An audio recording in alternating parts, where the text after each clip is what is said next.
రాయి కింద పడుతుంది. కాని పక్షి మాత్రం పైకి ఎగురుతుంది. ఇనుపతో, ప్లాస్టిక్ తో తయారైన ఒక డ్రోన్ గాల్లో ఎలా నిలబడుతుంది? ఇది మాయా? లేక సైన్స్ నా? ఈ వీడియోలో మనం ఎలాంటి ఫార్ములాలు ఉపయోగించకుండా చాలా సింపుల్ ఉదాహరణలతో డ్రోన్ ఎగరడం వెనుక ఉన్న బేసిక్ కాన్సెప్ట్ నుంచి ఇండియాలో ఉన్న డ్రోన్ రూల్స్ వరకు అన్ని పూర్తిగా అర్థం చేసుకుందాం. ముందుగా ఎగరడం అనే భావనను అర్థం చేసుకోవాలి. మనం ఇప్పుడే నేలపై నిలబడి ఉన్నాం. మనం ఎందుకు కింద పడటం లేదు అంటే మన బరువు నేలను కిందకి తోస్తుంది, నేల మనల్ని పైకి తోస్తుంది. అందుకే మనం నిలబడగలుగుతున్నాం. మీరు గోడ దగ్గర నిలబడి గోడను చేతులతో తోసితే ఏమవుతుంది? మీరు గోడను తోస్తారు, గోడ మిమ్మల్ని తిరిగి తోస్తుంది. గోడ కదలకపోయినా మీ చేతులకు ఒత్తిడి అనిపిస్తుంది. దీని అర్థం ఏమిటంటే మీరు ఏదైనా తోస్తే అది తప్పకుండా మిమ్మల్ని తిరిగి తోస్తుంది. ఇది ప్రకృతి యొక్క ప్రాథమిక నియమం. ఇప్పుడు అదే విషయాన్ని కింద దిశలో ఆలోచించండి. మీరు నేలను కిందకి బలంగా తోస్తే నేల మిమ్మల్ని పైకి తోస్తుంది. మీరు దూకినప్పుడు ఇదే జరుగుతుంది. మీరే పైకి లాగుకోరు, నేల మిమ్మల్ని పైకి విసిరేస్తుంది. అంటే పైకి వెళ్లాలంటే తప్పకుండా ఏదో ఒకదాన్ని కిందకి తోసాలి. ఇప్పుడు నీటిని తీసుకుందాం. మీరు నీటిలో ఈదేటప్పుడు నీటిని చేతులతో కిందకి తోస్తారు. నీరు మిమ్మల్ని పైకి తోస్తుంది. అంటే నీరు కూడా ఒక రకమైన మృదువైన గోడలా పనిచేస్తుంది. ఇప్పుడు గాలిని తీసుకుందాం. గాలి కనిపించదు కానీ ఖాళీ కాదు. మీరు బైక్లో వెళ్తూ చేతిని బయట పెట్టితే గాలి మీ చేతిని బలంగా తోస్తుంది. అంటే గాలి కూడా తోసే శక్తి కలిగి ఉంది, కానీ అది చాలా మృదువైనది. నేల బలమైన గోడ, నీరు కొంచెం మృదువైన గోడ, గాలి చాలా మృదువైన గోడ. ఇప్పుడు మనం స్పష్టంగా చెప్పగలం, ఎగరడం అంటే గాలిని కిందకి బలంగా తోసి గాలి చేత పైకి తోసించుకోవడం. దీనికి ఒక చాలా సులభమైన ప్రూఫ్ ఉంది. ఫ్యాన్ ను ఆన్ చేసి దాని మీద ఒక కాగితాన్ని పెట్టండి.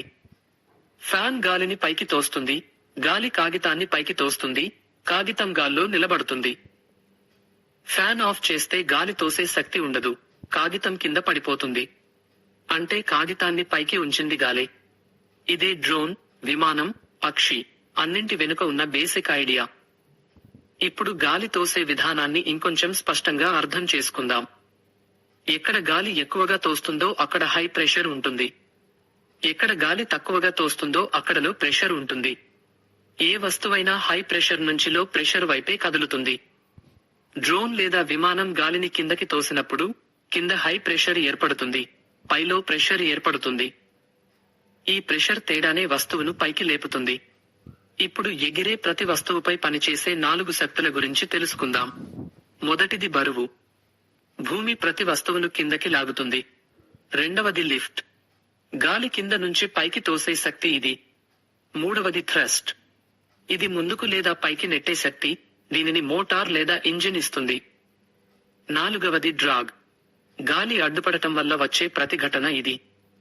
ఒక డ్రోన్ లేదా విమానం గాల్లో నిలబడాలంటే లిఫ్ట్ శక్తి బరువు కంటే ఎక్కువగా ఉండాలి. ఇప్పుడు డ్రోన్ను ఎందుకు యుఏవి అంటారో చూద్దాం. యుఏవి అంటే అన్మాన్డ్ ఏరియల్ వెహికల్.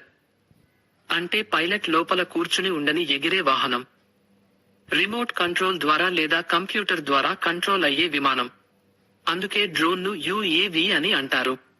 సింపుల్ గా చెప్పాలంటే డ్రోన్ అంటే పైలట్ లేని విమానం. ఇప్పుడు డ్రోన్ రకాల గురించి తెలుసుకుందాం. ఫిక్స్డ్ వింగ్ డ్రోన్ విమానం లాంటి రెక్కలతో ఉంటుంది. ఇది ముందుకు వేగంగా వెళ్లి రెక్కల ద్వారా గాలిని కిందకి మళ్లిస్తుంది. ఇది ఎక్కువ దూరం, ఎక్కువ సమయం ఎగరగలదు కానీ ఒకచోట నిలబడదు. సింగిల్ రోటర్ డ్రోన్ హెలికాప్టర్లా ఉంటుంది. దీనిలో ఒక పెద్ద బ్లేడ్ ఉంటుంది. ఇది ఎక్కువ గాలిని కిందకి తోసి ఎక్కువ బరువును మోయగలదు. మల్టీ రోటర్ డ్రోన్లో 4, 6 లేదా 8 బ్లేడ్స్ ఉంటాయి. ప్రతి మోటార్ స్పీడ్ మార్చడం ద్వారా డ్రోన్ బ్యాలెన్స్ అవుతుంది. ఇది ఒకచోట నిలబడగలదు కాబట్టి ఫోటోగ్రఫీకి, వీడియోలకు చాలా ఉపయోగపడుతుంది. హైబ్రిడ్ డ్రోన్లో డ్రోన్ లక్షణాలు మరియు విమానం లక్షణాలు 2 ఉంటాయి.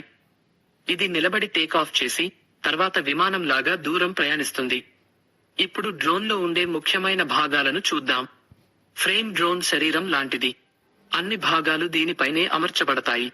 మోటార్లు డ్రోన్కు శక్తిని ఇస్తాయి. ప్రొపెల్లర్లు గాలిని పట్టుకుని కిందకి తోసే పని చేస్తాయి. ఎలక్ట్రానిక్ స్పీడ్ కంట్రోలర్ మోటార్ల వేగాన్ని నియమునిస్తుంది. ఫ్లైట్ కంట్రోలర్ డ్రోన్ మెదడు లాంటిది. ఇది సెన్సార్ల నుంచి సమాచారం తీసుకుని డ్రోన్ ను బ్యాలెన్స్ చేస్తుంది. సెన్సార్లు డ్రోన్ వంపు, ఎత్తు, దిశ తెలుసుకుంటాయి. బ్యాటరీ డ్రోన్ కు పవర్ ఇస్తుంది.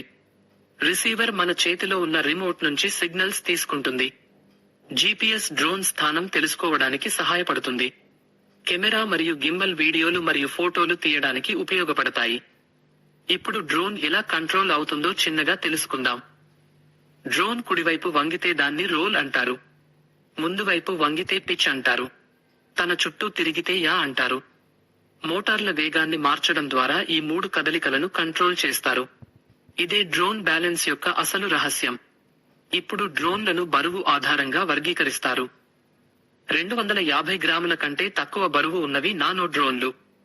ఇవి ఎక్కువగా ఆటబొమ్మలుగా ఉంటాయి. 250 గ్రాముల నుంచి 2 కిలోల వరకు ఉన్నవి మైక్రో డ్రోన్లు. ఇవి కెమెరా డ్రోన్లు. 2 కిలోల నుంచి 25 కిలోల వరకు ఉన్నవి స్మాల్ డ్రోన్లు. ఇవి వ్యవసాయం మరియు సర్వేలకు వాడతారు. 25 నుంచి 150 కిలోల వరకు ఉన్నవి మీడియం డ్రోన్లు. ఇవి మిలిటరీ కోసం ఉపయోగిస్తారు. 150 కిలోల కంటే ఎక్కువ బరువు ఉన్నవి లార్జ్ డ్రోన్లు. ఇవి చిన్న విమానాల్లాంటివి. ఇండియాలో డ్రోన్ రూల్స్ అన్ని చూసేది డీజీసీఏ. నానో డ్రోన్ తప్ప మిగతా అన్ని డ్రోన్లను డిజిటల్ స్కై పోర్టల్లో రిజిస్టర్ చేయాలి.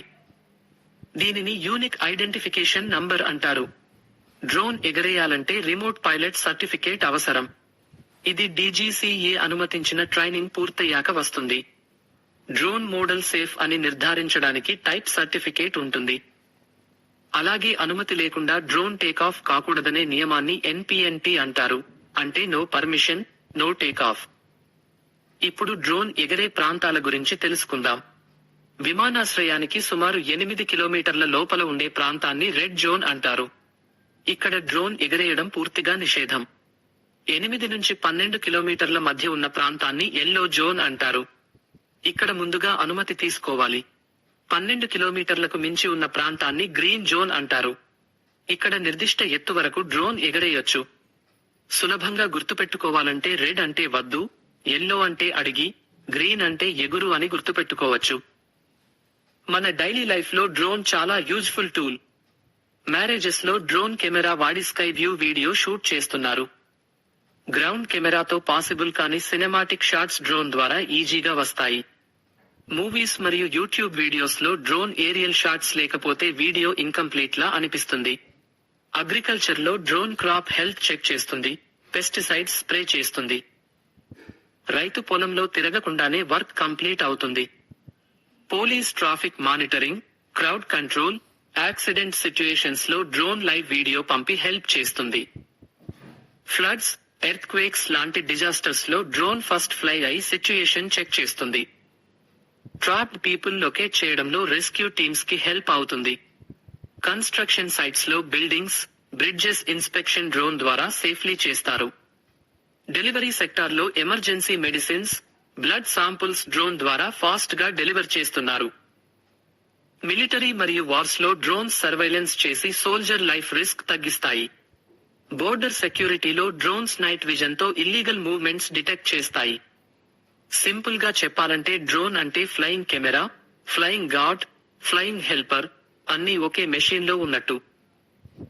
డ్రోన్ ఎగరడం మాయ కాదు, ఇది గాలిని కిందకి తోసే శాస్త్రం. అలాగే డ్రోన్ ఆటబొమ్మ కాదు. రూల్స్ తెలిసి, బాధ్యతతో వాడితే డ్రోన్ మన జీవితానికి సహాయకుడు. లేకపోతే అదే డ్రోన్ ప్రమాదంగా మారుతుంది.